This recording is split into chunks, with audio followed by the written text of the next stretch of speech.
राधे राधे मित्रों, मैं अब आपको 11वें अध्याय की कथा सुना रही हूँ। नारद जी ने कहा, एक समय जालंधर पत्नी सहित असुरों से सम्मानित हो सभा में बैठा था तो परम कीर्तिमान श्री शुक्राचार्य जी वहाँ पहुँचे, उन जिनके तेज से सब दिशाएं प्रकाशित हो चुकी। गुरु जी को आता देख असुरों सहित सागर पुत्र ने उठकर बड़े आदर से उनको प्रणाम किया। तेजस्वी शुक्राचार्य ने सबको आशीर्वाद दिया। फिर एक आसन पर बैठकर सब दैत्य भी यथास्थान पर बैठ गए और सागर पुत्र ने नम्रता से यह प्रश्न किया, हे गुरुजी, राहु का सिर किसने काटा था? आप हमें ये बतलाइए। इस पर श्री शुक्राचार्य जी ने विरोचन पुत्र हिरण्यकशिपु और उसके धर्मात्मा पौत्र का परिचय देकर देवताओं और असुरों द्वारा समुद्र मंथन को संक्षेप में सब कथा कहकर यह बतलाया कि जब समुद्र से अमृत निकाला तो उसे देव रूप से राहु पीने चला। इस पर इंद्र के पक्षपाती भगवान विष्णु ने राहु का सिर काट डाला। यह सुनने के साथ ही जलंधर के नेत्र लाल हो गए। उसने बड़ा क्रोध किया। फिर उसने अपने धसम्मर नामक दूत को बुलाकर गुरु का कहा हुआ सब वृत्तांत सुनाया और उसे यह आज्ञा दी कि तुम शीघ्र ही इंद्रपुरी में जाकर इंद्र को मेरी शरण में ले आओ। धसम्मर जलंधर का बड़ा निपुण दूत था। यह शीघ्र ही इंद्र की सुधर्मा नामक सभा में जा पहुंचा और जलंधर के शब्दों में उसने कहा, हे देवता धाम, तुमने समुद्र को क्यों मथा और मेरे पिता के सब रत्नों को क्यों ले लिया? ऐसा करके तुमने अच्छा नहीं किया।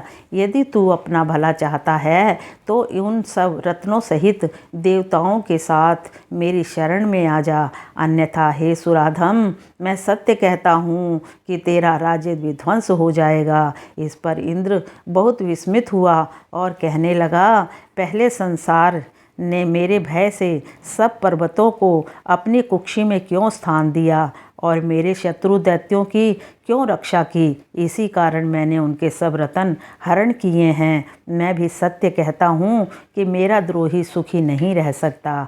इंद्र की बात सुनकर वह दूत शीघ्र ही जलंधर के पास आया और सब बातें उससे कह सुनाई, जिन्हें सुनते ही वह दैत्य मारे क्रोध के अपने होठ काटने लगा और देवताओं को जीतने के लिए उसने उद्योग आरंभ कर दिया।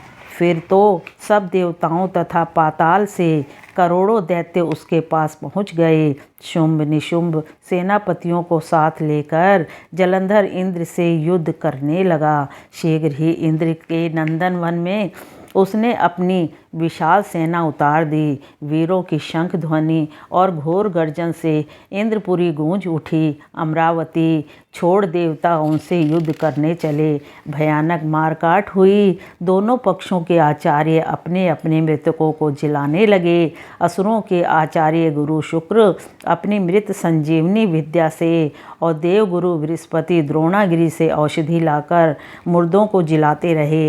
इस पर जलंधर ने अपने गुरु शुक्राचार्य जी से क्रुद्ध होकर कहा, मेरे हाथ से मरे हुए देवता जी कैसे जाते हैं? जिलाने वाली विद्या तो सब आपके पास ही है, फिर यह क्या बात है? इस पर श्री शुक्राचार्य जी ने देवगुरु श्री बृहस्पति जी द्वारा द्रोणागिरी से औषधि लाकर देवताओं को जिलाने की बात कह दी। यह सुनकर जलंधर और भी क्रुद्ध हो गया। श्री शुक्राचार्य जी से कहा, क्रुद्ध क्यों होते हो?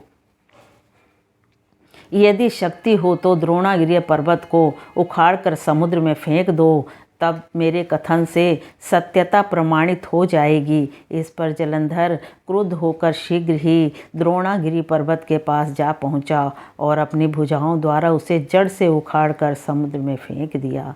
यह भगवान शंकर का तेज था, इसमें जलंधर की कोई विचित्रता नहीं। तत्पश्चात वह सागर पुत्र युद्ध भूमि में आकर बड़े वेग से देवताओं का संहार करने लगा। जब बृहस्पति औषधि लेने के लिए द्रोणागिरी पर्वत पर पहुँचे तो द्रोणागिरी की जगह वहाँ पर उन्हें सूना मैदान मिला। तो वह भयभीत होकर देवताओं के पास आए और कहा कि युद्ध बंद कर दो, तुम लोग अब जलंधर को नहीं जीत सकते। पहले इंद्र ने जो भगवान शंकर का अपमान किया था, यह उसी का फल है। यह सुनकर देवता युद्ध की आशा त्याग कर अत्यंत ही व्याकुल हो इधर उधर भाग निकले। सिंधु सुत निर्भय होकर अमरावती में प्रविष्ट हो गया। इंद्र आदि देवताओं ने गुफाओं में शरण ली। बोलो विष्णु भगवान की जय।